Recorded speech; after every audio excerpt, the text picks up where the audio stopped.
This is Neon Galactic, a YouTube podcast produced by PBS affiliate Key TV in Eureka, California. I'm your host, James Falk. Thanks for joining us. No matter our plans, whatever intentions guide our daily lives and our collective sense of mission in the world, we're all still flotsam suspended in an ocean of complexity. From the outside, whatever it is that makes up the entirety of the universe would be seen by cosmic passersby as nonsensical, a massive and at times foreboding ball of energy pulsing with currents and intelligence so thoroughly immersed in its own projections and realities that the truth of its ballsiness is never quite apparent, always a mere hint amid shiny pixels. While that reality is hidden, it is never far away. We're never as alone as it feels. As they say, we just need to step into the light. But humanity has been mostly blind for the bulk of its evolution. Only now, seemingly with the assistance of some kind of uh, species or intelligent other, are we beginning to break out of this prison. Minus a few hardy prophets and visionaries who've grokked this wider realm in ecstatic flight or meditative reflection, this is an uncharted land. The light is blinding. Our mission, as far as I can tell, has to do with meaning, the chaotic and explosive exchange of energies and wavelengths that lie at root in the universe are just that, a chemical and pyratic dance, unless transformed by consciousness and intelligence into something meaningful. What was random happenstance and the fickle finger of fate becomes story, and story provides for evolution and achievement, progress towards wholeness. Enter today's guest. Robin Lassiter, author and experiencer, has written her own narrative, Earth, a Love Story, and it captures the power and the joy of an earthly incarnation, all the thrilling surprises of pain and transformation, together with the horrors of isolation, the splintering of an individual soul off the grander entirety. It's beautiful, it hurts, and the pain is part of the wonder. Lassiter's story is one of family, love, magic, myth, loss, addiction, trauma, nature, and the inexhaustible power of spirit. Her book is a fantastic read, and it's my absolute pleasure to have her back on the show. Thanks for joining us. Thank you, James. Wow. I'm like buzzing from that introduction. Amazing. Thank you. It's great to be with you. Yeah. So I had you on the show once before with Jay, and we had a stellar conversation. And at the time, I hadn't read your book, and now I have, and I absolutely. I don't want to say I was shocked because I had nothing to make me think that you wouldn't be a fantastic writer, but your book is really, really well done.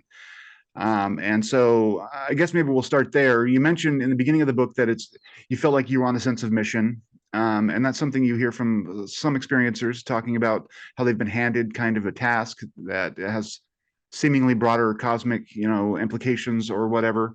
What were you trying to set out and accomplish by writing the book? And now that it's been out and it's done and you're, past that stage, do you feel like you accomplished what you set out to? Hmm. Yeah, that's a good question and an interesting question. I wrote this book kicking and screaming against my will. Like I really didn't want to write it. I didn't want to tell all the dark secrets and drama and trauma. And so, I mean, honestly, what I wanted to accomplish was for the pressure to relent, like this intense sense of being like pushed and influenced to write this book that was ramping up and ramping up, and I couldn't seem to get away from it. And it was not fun, actually. Like it was a lot of fear. There was a lot of confusion. And then the process of writing it became this alchemy that writing about the traumatic times, writing about the hard times was kind of a purging and an integration at once. And then at some point, it's a memoir, but at some point it caught up with my life in real time. And then it was just sort of this frenzy of reporting things that were happening as they were happening. And yeah, it was not a constructed, planned thing. It was like something that happened, something that came through me. And when it was done, there was great relief. And part of my story is that I was told that this book would bridge the gap between these two big blocks of my life. And I was told that well before I wrote it. And I'm still astonished on a regular basis that that has turned out to be true. And so now I do feel like I'm in a completely different reality, completely different life than I was before. So that's how it is now after writing the book. I wouldn't say I like achieved anything. It was more like hold on with my fingernails, get through it, and then see what comes of it on the other side. How has the book helped you make connections with people who have gone through similar things? I know that you're part of the experiencer group, but I just, how has it helped you to make those connections and maybe get some insight based on what other people have also experienced? Yeah. So before the book came out, I felt this again, just this incredible kind of pressure mission to get it out sooner than it could be published in book form. So I read it on my podcast. I read the first 15 episodes of my podcast. I read the book. And um, for whatever reason, that medium and reading the book has connected me with people the most. And it's people who just reach out and say, me too. Like that they've had wild experiences, that they've had trauma, and that they seem to blend together, and it's very confusing. And, when we tell our stories, it just gives permission for other people to tell their stories. And so, and then a lot of amazing things that I thought were unique to me and my story that other people say that they've experienced as well.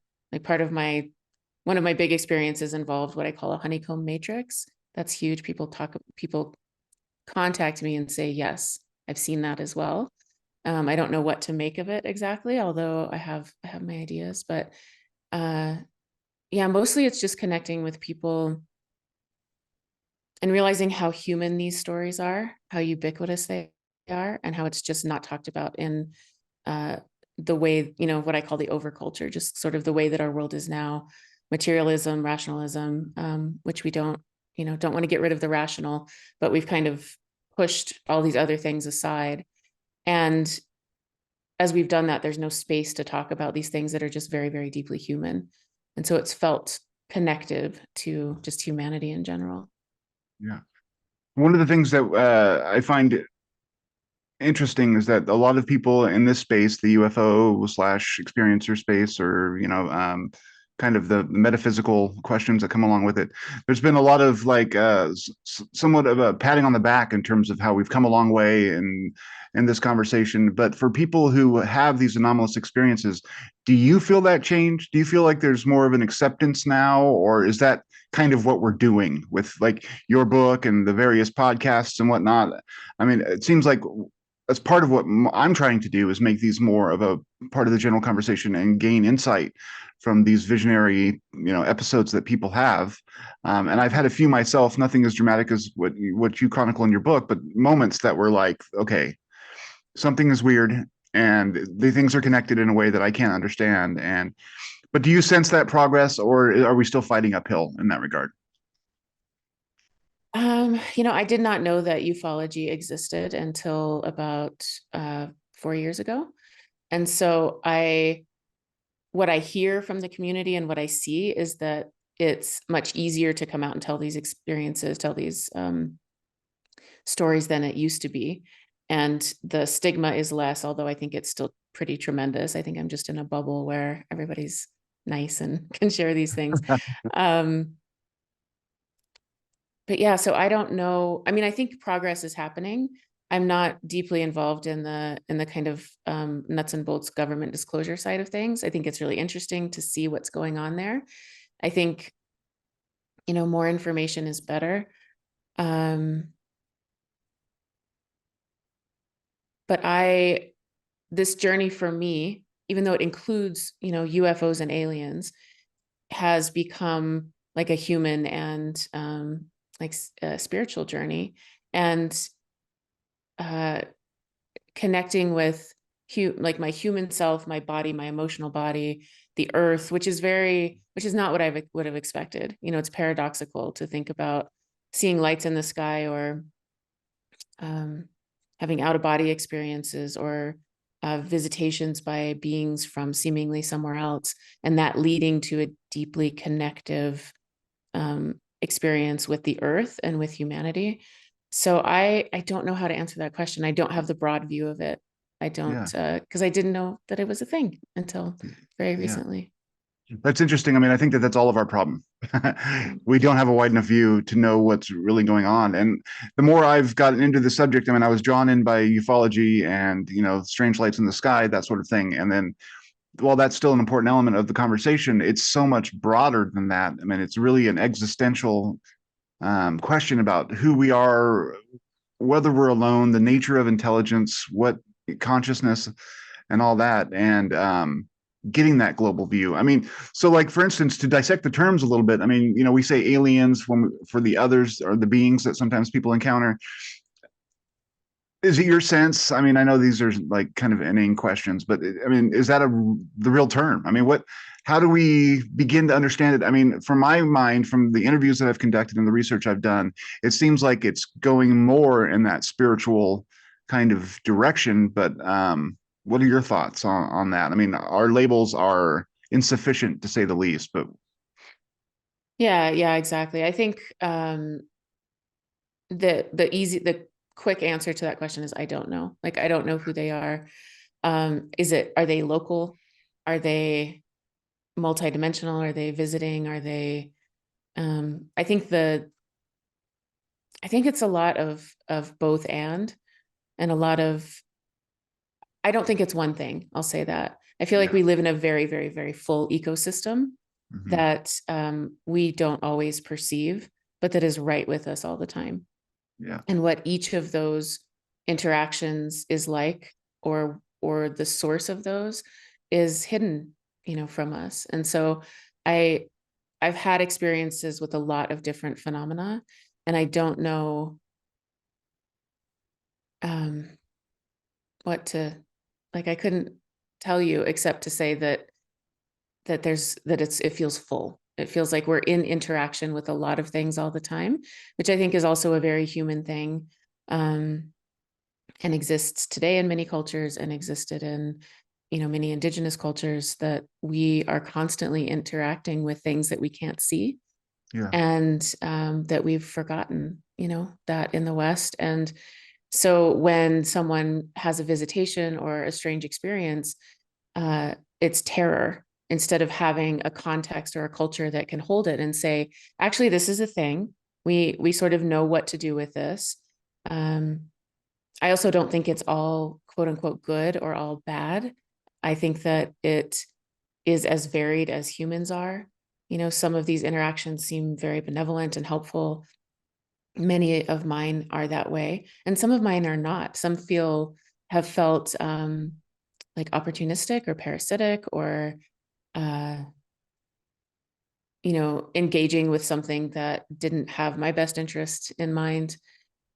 So I think it's a big, giant mix of things. And I do think it has to do with consciousness. And I think it has to do with spirituality, whatever the term That spirituality is, means to yeah. us, right? Yeah. Um, I think it's also just a deeply human, it's part of our operating system as a human to interact with these things, and we've just forgotten.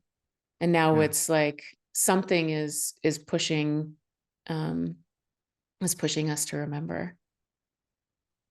You say some great things in the book about the power of story and crafting your story. I'm going to read you a quote from your own book, so please bear with me. That's my favorite. Yeah, yeah. So here it goes. I pray that you will turn your attention inward, turn away from the loud, shimmering false world, and begin to listen to the calls from inside your own bright belly. I hope that you will answer those calls, that you will begin to write down your dreams and wrestle with what they are trying to tell you, that you will let Erishgal, I'm not sure how to pronounce that, strip away everything that isn't real in your life until you're finally left with nothing but what is.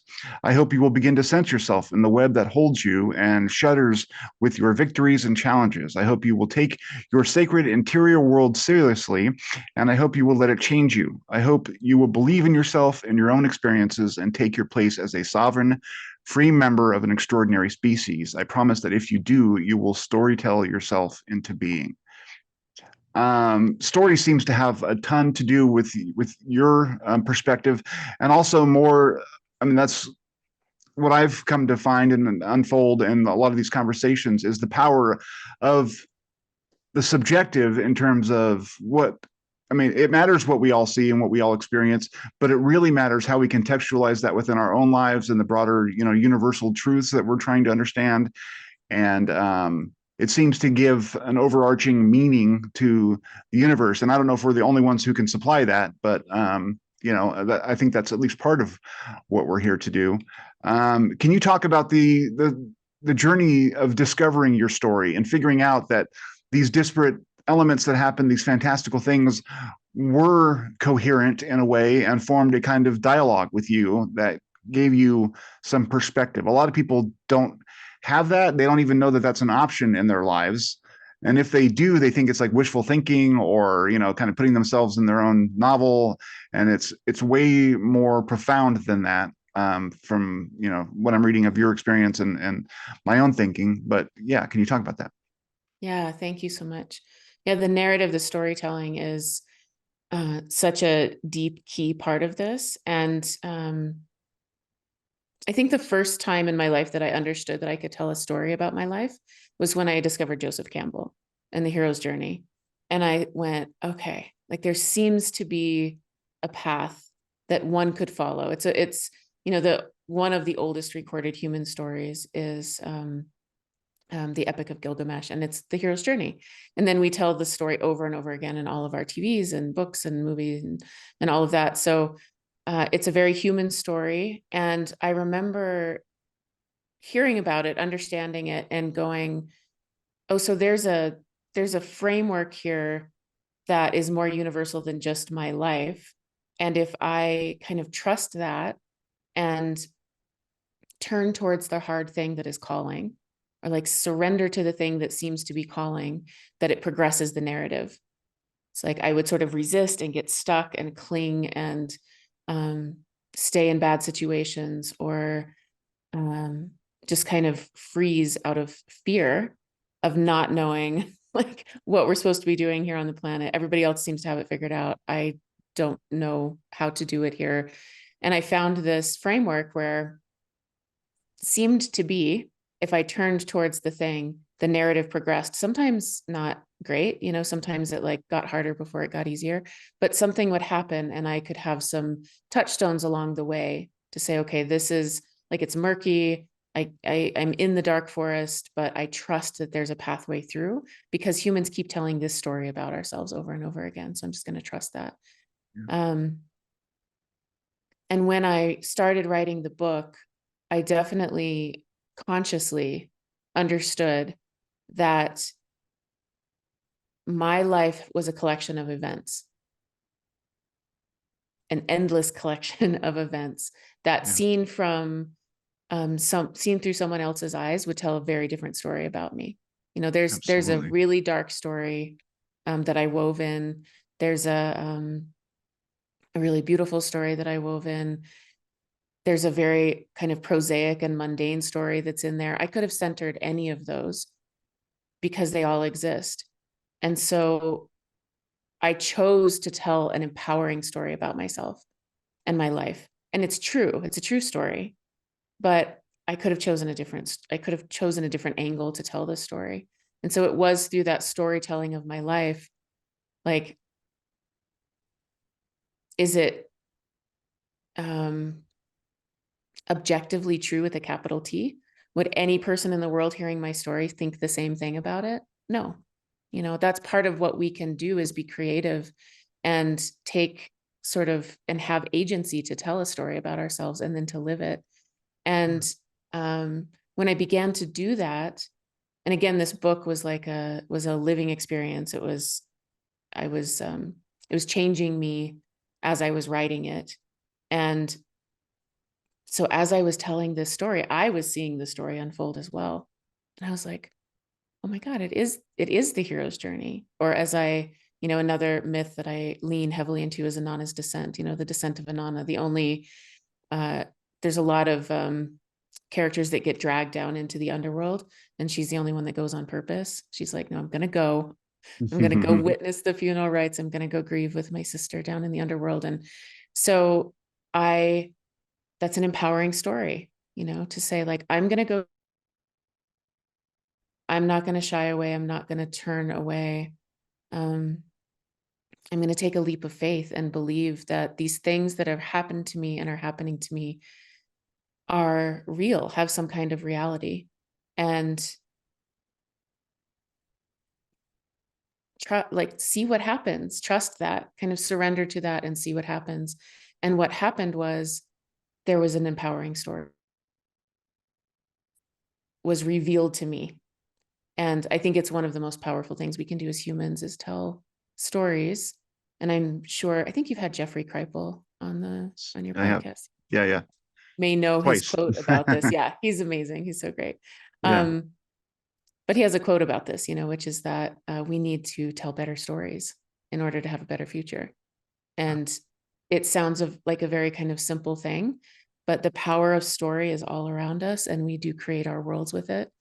That doesn't mean we can just like story tell our way out of suffering necessarily. Like it doesn't mean it's not real. It doesn't mean these things aren't happening.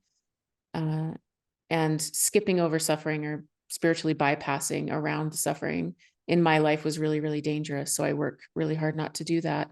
And also I can tell an empowering story about it.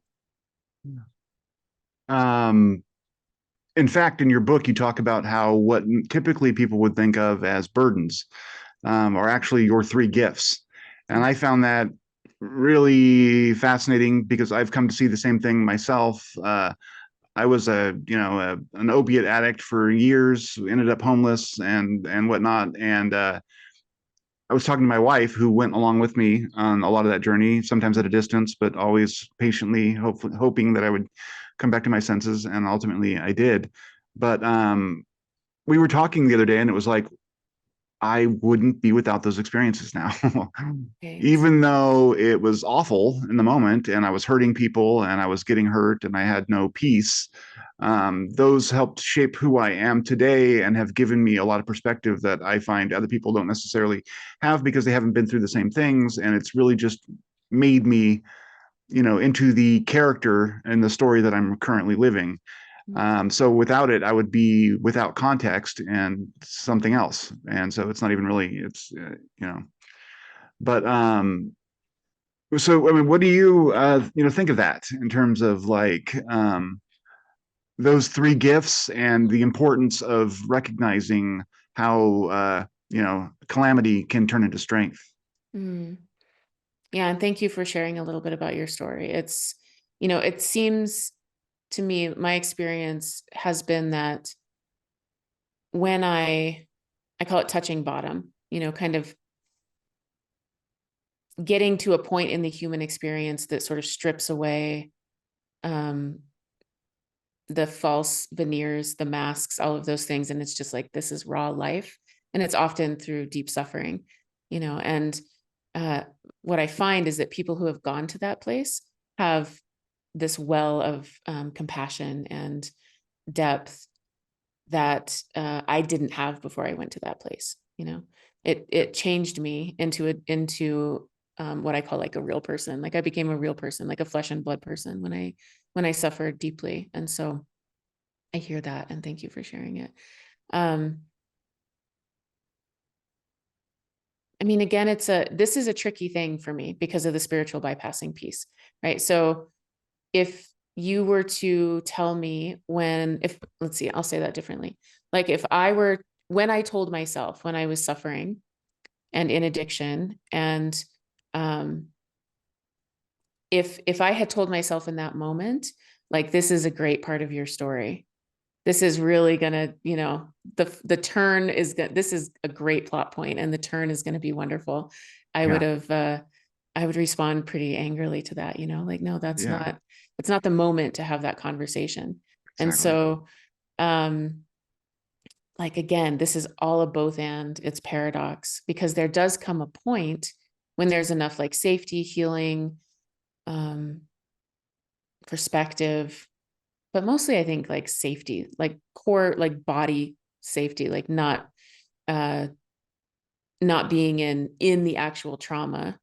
And then some sort of stability can come in. The nervous system can heal a little bit and not just be in a trauma response all the time, there does come a moment where that turn can happen, and we can see it as the powerful, evolutionary time that it was.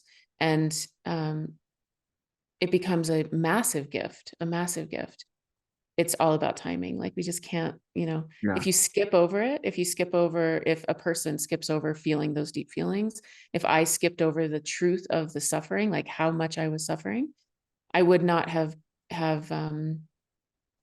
received in my like body and bones this enormous compassion that I have, that I too have touched those dark places.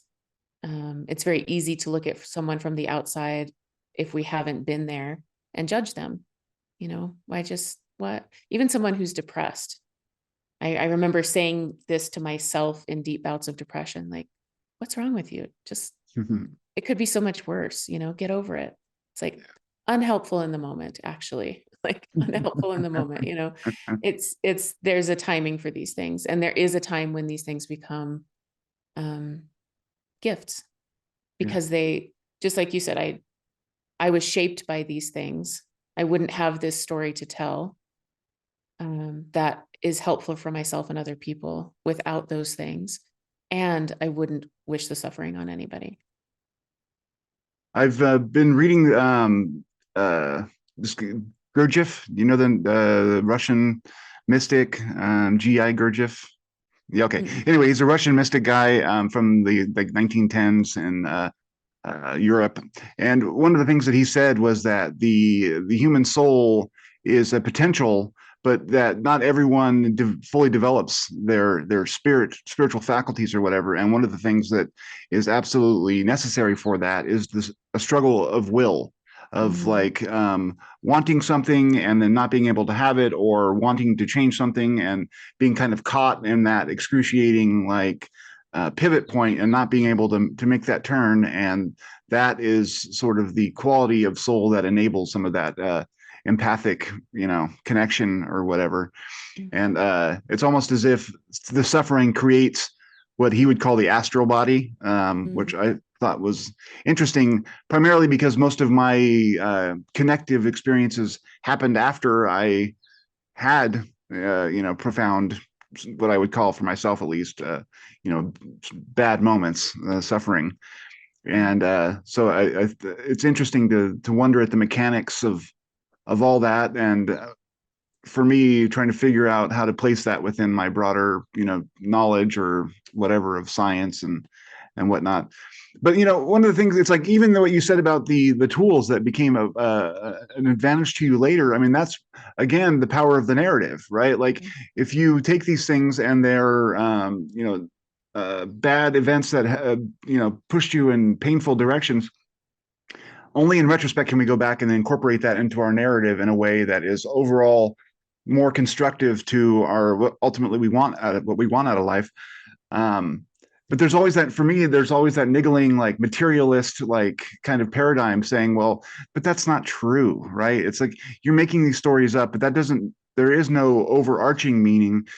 And I wonder if what we're learning by all these things, your experiences, your writing, and this kind of whole discussion, is that there is absolute real power in that subjective experience. And it's what enables us to connect to other people and to build, something grander. But in order to do that, we have to accept the power there. And we're kind of, since we've been so far out on this rational bent for so long, we're blind to it.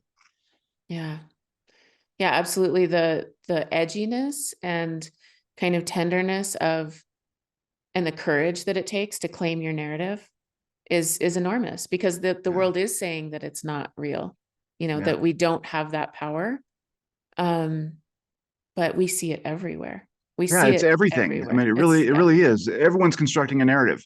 Everything we accomplish as a species is as a result of a story that someone started, and it either got people following it or it didn't, or someone else's story, counteracts it. But it's all this one evolving mass of stories, and it's sort of at the center of the human experience. And I think that we've forgotten to value that. And with your book and your experiences, I think that you're helping to shed light on that. The planetary connection was fascinating to me also, because there is that thread that runs through a lot of people's experiences. You mentioned your Armageddon dreams, and kind of a sense of warning a little bit. And to me, somehow it's starting to seem like the Earth is some part of this picture of consciousness, and that some of this, at least, is messages that it's trying to get to us. Um, you were you wrote beautifully about nature, the ranch in Colorado when you were a kid. I mean, it was just really, really absorbing and powerfully put. Can you talk a little bit about how nature for you presently helps you connect, and how you see those two sides of it working together, both the creating a narrative for each person's subjective experience, but then also trying to figure out what the overall narrative of our planetary existence may be.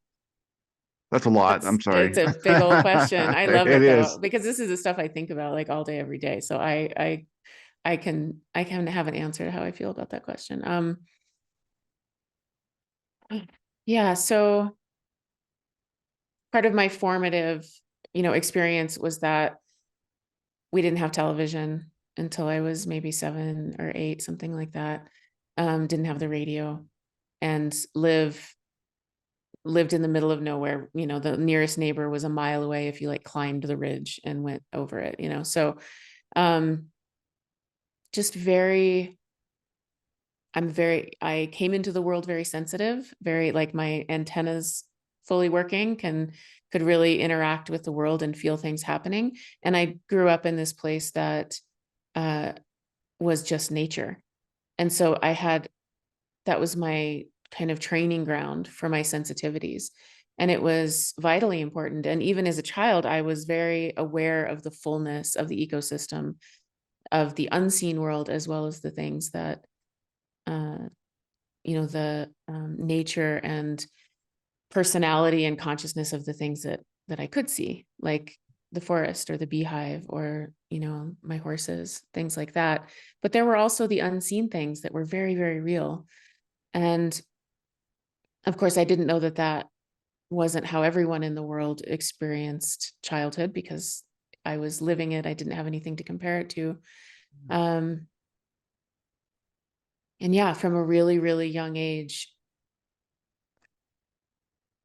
having visitors come and show me scenes of destruction. And my family was not religious. I didn't have any context for Armageddon. I'm sure I didn't call them Armageddon dreams at the time. That's what I eventually came to call them. But there were like horrific, you know, explosions and refugees and people suffering, and always this sense that I was supposed to do something about it. And I very much internalized that. And it took writing the book to push back on it a little bit and be like, I was 4, like, what do you want me to do about this? Like, this is a little traumatizing. Yeah. But for most of my life, I was just like, I have to do something. I have to do something, and feeling completely overwhelmed, not knowing what to do. And of course, this is a story I'm telling, right? Like, I don't know the answer. I don't know why I was shown those things. I don't know the reason for it. But the sense making that I have done around it is that it was a developmental driver. It was pushing me towards something. It was pushing me to kind of stay with a fire lit under me, to keep caring, keep trying to figure things out, keep trying to seek.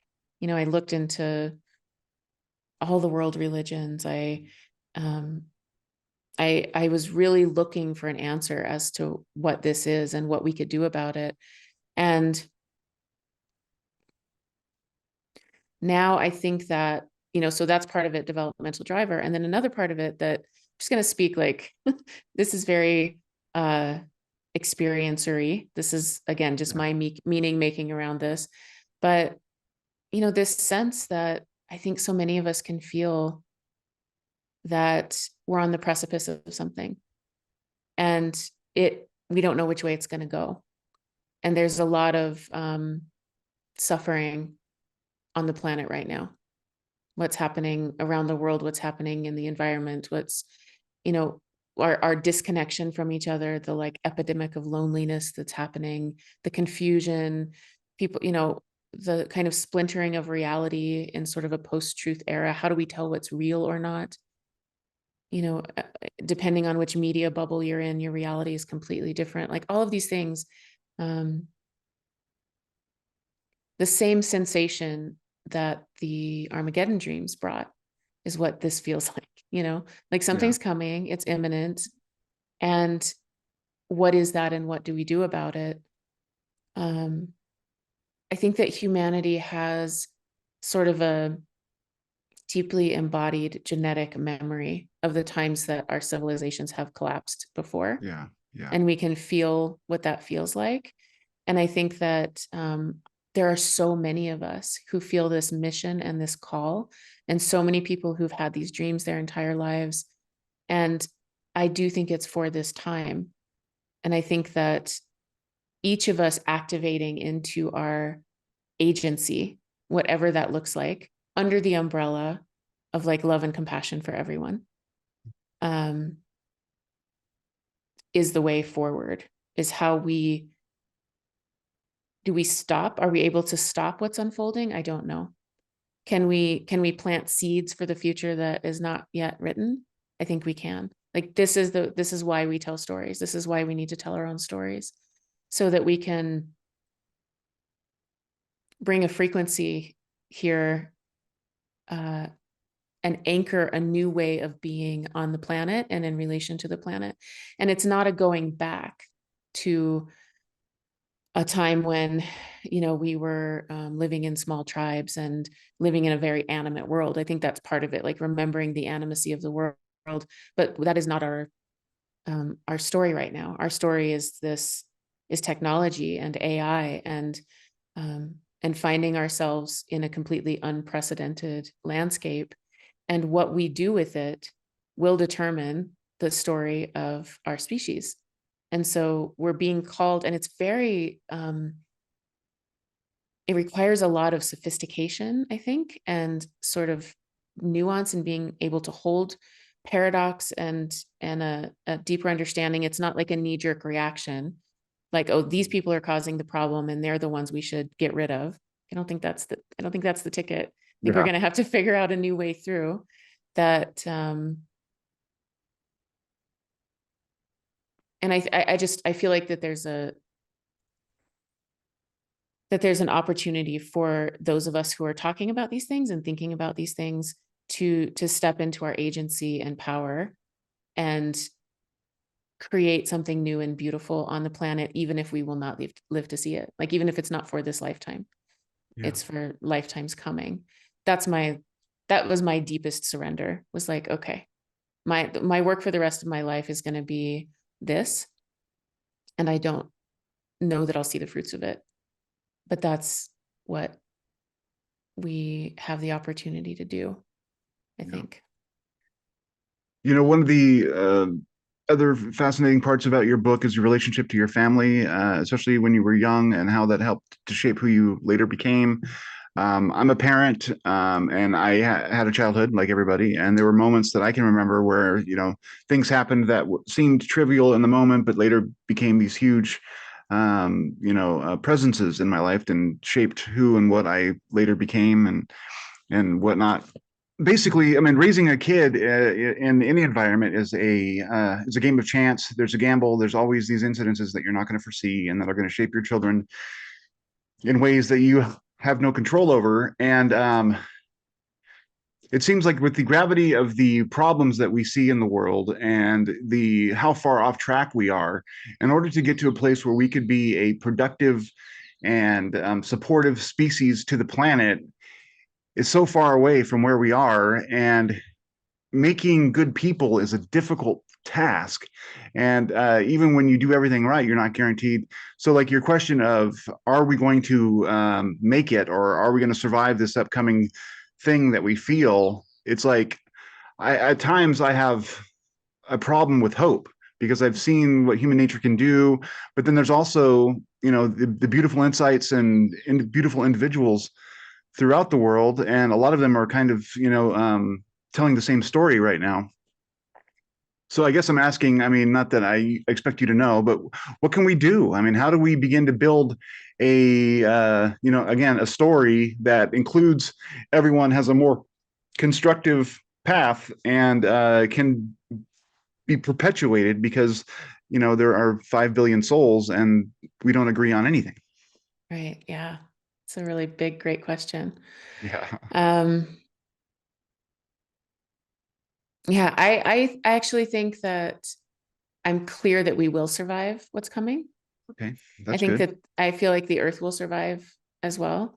It's, we have this sense that what I'll say is that we have amnesia about long time, like what I call long time, our long selves. Yeah. Yeah. And and I spoke to this woman, Perdita Finn, on my podcast, and she's wonderful. And one of the things that she works with is people who uh, want to be in relationship to their ancestors and have a connection to people who they've lost in their life, or who have come before. And she talks about the very real experiences that can come from asking them for help or Yeah. guidance, or engaging with them, and then watching them begin to appear in your life in ways. And it's really, really beautiful. And I've experienced some of that myself. And, she brought me this really hopeful message that, like, we humans have done this before. We've been through these times, and we do know how to move through this. And it will help us if we ask for help. Like, ask for help from our dead, from our ancestors, ask for help from the NHI, that, the ones that I interact with seem to be very invested in whatever I'm doing around this work, and Yeah. want it to be helpful. That we're not alone in this, and that we are enormously powerful. Like, the human species, we have this sense of us being wrong, like a cancer on the Yeah. planet, or Absolutely. yeah, it's like, and it's very intrinsic, it's very deep. And of course we can look around and see the harm that humans are doing on the planet, and the genocide and the war and all of the things that we as humans do. It's there, it's not made up, it's happening in reality. We do those things. And also, we are inherently creative beings. And we, if we're not operating on programs that are based on, lack and power, unequal power structures and things like that, what we tend to do is take care of each other, truly. And we see the evidence of that everywhere. If we look around, it's not on the news, but we see Yeah. it in our lives everywhere. And humans have an amazing, creative and powerful spirit that can make a difference. And so, that's kind of a high view, right? Like, what do we do in our daily lives every day Yeah. to like help us move through this change that it seems to be coming?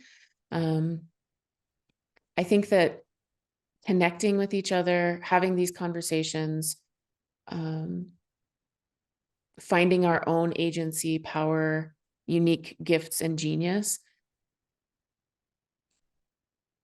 seem like small things. And we're not going to see them in the news, and we're not going to see them in the mainstream, and it's not going to be part of the big conversation, but it contains a power that that is as real as anything else, and maybe more real than what we think of as real. Just constantly looking at our screens and constantly seeing these narratives play out in the world, to me, that's much less powerful than when you see someone doing something kind for someone else. Like, we can feel that in that moment, how much power that holds. And I believe in us. I really do. And I don't think that means that we're going to be like, there's going to be loss, and there's going to be, the nature of existence on this planet is that suffering exists. Yeah. And it doesn't make that go away, but we do have power. Like we're not victims of this. And I think part of what we're invited to do is reclaim our kind of self-esteem as a species. And not to say, that can fall off the other way too. It can be like, well, we have dominion over the earth and we can take whatever we want. And, it's not what I'm talking about. I'm talking about like, we're not wrong. We're not bad. And we're not victims. And so many of us have this core of, I would say the vast majority have this core of like love and desire to take care of each other and do good in the world. And from that place, plus our creativity, I am hopeful. I'm very hopeful. Yeah. You mentioned contradiction and being okay with that as part of what this experience is.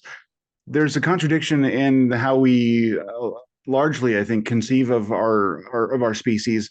On one hand, we see ourselves as separate, like, and I don't want to bash any religious, but the whole Judeo-Christian idea that we were given, the earth to, manage or whatever. But the contradiction is that we are the earth. You know what I mean? Like we are just as much earth as the clouds of dirt. We are animated and we're conscious. And whatever brings that about is a certain element in our alchemical like milkshake, but we are still earth. And I think that we need part of what we're doing and or is happening, at least I hope, is that we're starting to realize that, or there is some, instinctive internal reminders, alarm clocks that are going off or something to, warn us about whatever this impending disaffection might ultimately be. But yeah, I think it's. You mentioned identity in the book quite a bit, and it's interesting that like figuring out what our identity as a species is going forward is a huge part of what this struggle is like, and we have to take into account both our planetary existence, our spiritual existence, as whatever that is, and come to some sort of a better understanding of us than just meat puppets, which is nihilistic and has led us, I think, to where we're at. That's more of a comment than a question, I guess. But just a lot of agreement with you on that, though. That our bodies are the body of the earth. Yes. Yeah. That we belong to the earth. Yes. That we are part of this, and that we're remembering that. Yes. And that we're not like we are her children. Yes. Yeah, I think absolutely. And I think, what I've seen and the storytelling, the sense making that I've made around it is that the earth herself is coming online and reminding us of that there's this force. And I've talked to so many people who felt it. That's like this. I've never experienced anything like this, but suddenly it's like, oh, I'm in a body and I'm on a planet. And it's just this embodiment piece happening that didn't seem to be there before, as well as the emotional body coming online. And I think that is that we belong to the earth and we're remembering that. And that's why another reason I'm hopeful, like it's not all on our shoulders. And that's a huge piece of grace that we don't have to do it alone. Yeah. Yeah. You mentioned grace in the book as well. You're obviously talking about your book, but can you describe for us what that is and how you gained access to what you're calling grace and how more people can find that for themselves?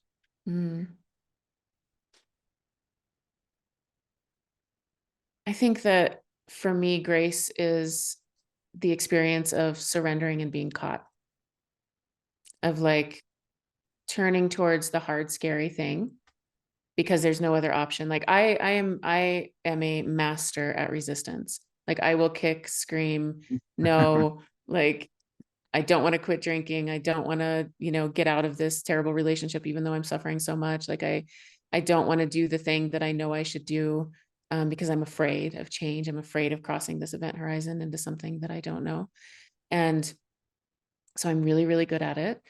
And so for me, kind of surrendering were often these moments that felt very dramatic and took enormous courage.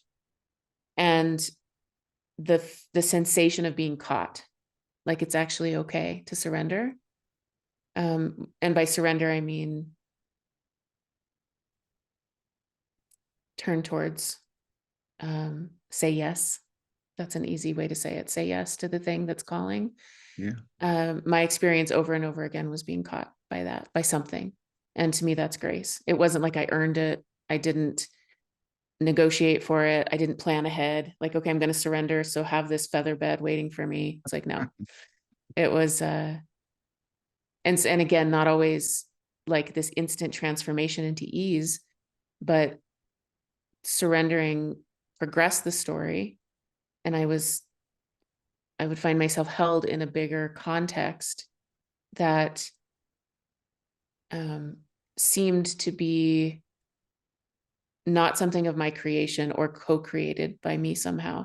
So it was something bigger that caught me.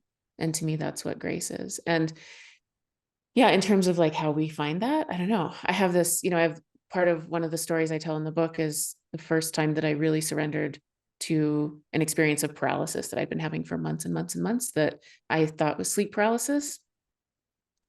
Maybe, right? Like similar, same, maybe not. Mine included very dark entities, a lot of terror, and it went on for months. And one night it was like hours of this, like this paralysis and fear, and I couldn't move, and I couldn't figure out, any way out of it. And so finally, because I had no other options, I turned towards it and stopped fighting. I just stopped fighting, and let whatever was going to happen.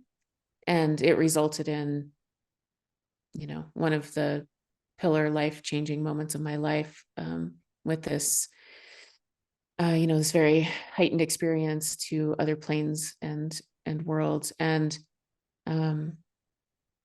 when I work with clients and when they ask me, like, should I do that? Like, I don't know, man. I don't know if that's like surrender is, it's not for the faint of heart, right? Like, and there's no real, it's not like, yeah, just do it, turn towards the thing. It's I would say ultimately yes, but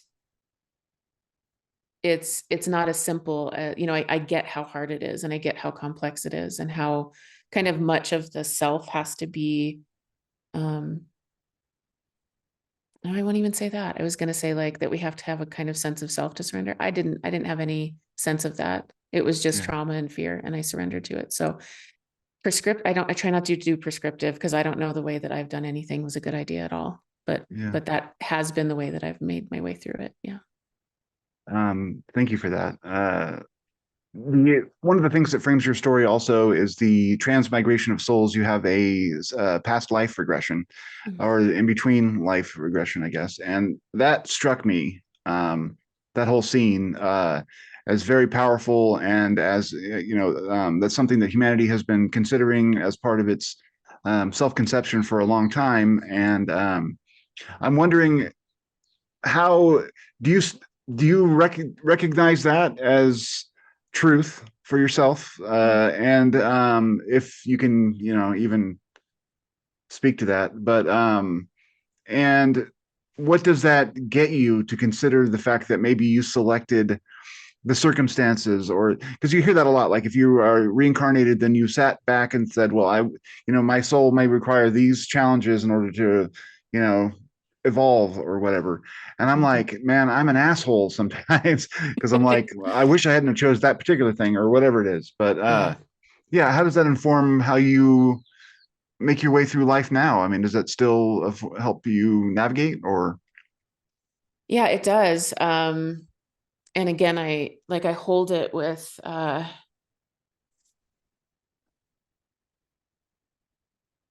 I hold it lightly. Like, I take it seriously and hold it lightly, because I don't know, right? I don't know. Is it true with a capital T? Is it a very, very good and functional story? Yes. It functions well in my life as a helpful narrative for myself. Is that literally what happened? Was my past life that I was an old woman who gave up a child and, did whatever my husband wanted to do and kind of died bitter and alone. And then went in between lives and found out that I don't incarnate on the planet very often and I come from another species. I don't know, man. I don't know. I don't know. But the I love that project, though. I love that yeah, you can say that. And that's exactly, I mean, I just find that really powerful. Sorry. yeah. I, for me, it's a little bit, it sometimes feels dangerous to hold on too tightly to beliefs that become sort of concretized and then they're not alive anymore.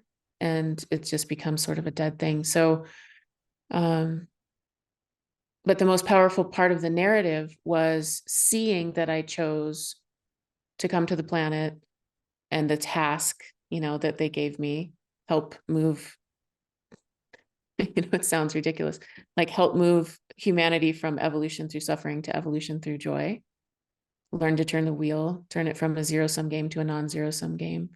And the visions that I was shown about the earth and the earth's importance in sort of this network, those, whether that was a literal memory, whether that was an experience from deep in my own subconscious, the result is that has the mission that I was given informs my life every day. And I learn more about it all the time. And when I heard it, I was like, I don't know what this means. Evolution through joy, you've got to be kidding me. Like I kind of get evolution through suffering. And now it's like, okay, it continues to unfold. It's a very, very useful story. Yeah. Seems to have some truth in my reality, considering the beings that were there and the beings that I've seen, in life, outside of like a hypnotic state, seems to have some sort of truth, that functions for me personally. I have no idea if it has a broader reality beyond that. I mean, again, it's like, what is reality but our narratives, right? So Mm. then it's like, if we can construct a way of being, and I don't mean construct in a pejorative sense or whatever, but if we can, however, we can conceive of ourselves in a way that's meaningful and helpful towards planetary evolution or personal whatever, I think that that's absolutely a magical and a talent that we've long lost. So Mm. I think maybe our myth making abilities are waking up with a nudge from Mother Earth, like you Mm. were saying earlier. Yeah. Yeah. One of the things I'm trying to do ultimately, and I have another project underway to kind of get there, is to have more roundtable discussions in terms of the phenomenon or UAPs and everything else, because it's all those things, not just UFOs. What do you think? I mean, to me, experiencers are the key to this whole thing because they're the ones having experiences and they're bringing back the details that are allowing the bulk of us to create a narrative out of all of this, like we're talking about. Um, what do you think experiencers need more of from our institutions or our authorities? I mean, I want to ultimately foster conversations where I have experiencers engaging with PhDs and scientists who normally aren't dealing on that level, but for them to be a part of the conversation and to see where that kind of communication can get us. What would you like to see from the academy or anyone else in authority about uh, stories like yours? How would you have been made more comfortable or welcome in telling your story, and what is the value in making that comfortable for folks? Mm. Yeah, I mean, there's definitely still stigma for experiencers. I'm just in a very lovely bubble where I don't experience that very much, but I do know, that it happens even in, these realms, talking about ufology and metaphysics and consciousness and all these things, that, it's all well and good to talk about lights in the sky and maybe even touch on the fact that they seem to be under some sort of intelligent control. But as soon as that intelligence connects with someone, that person's crazy, right? And so it's an interesting disconnect. What I see happening is that there are people in academia, there are people in science who are either having their own experiences or who are starting to hear, and come into this really amazing conversation that really just has to do with the fact that this is a human experience, near-death experiences and contact with the dead and contact with NHI and unexplained phenomena and absurd phenomena, all these things, it's all in the same bucket, and there's enough of it and it's being destigmatized enough so that some people are looking at that and saying that it's possible. And that's really beautiful to see those bridges being built. I can see it. I had a great guest on my podcast recently, Mark Burchick, who's he's an academic and works with AI and art and Marian apparitions, and just like he's an example to me of one of the bridge people that can kind of help connect these two worlds. I'm trying to say this really nicely, but I can't put it together in my head. I don't care if people believe me or take it seriously. I don't think that this is something you can tell somebody about, and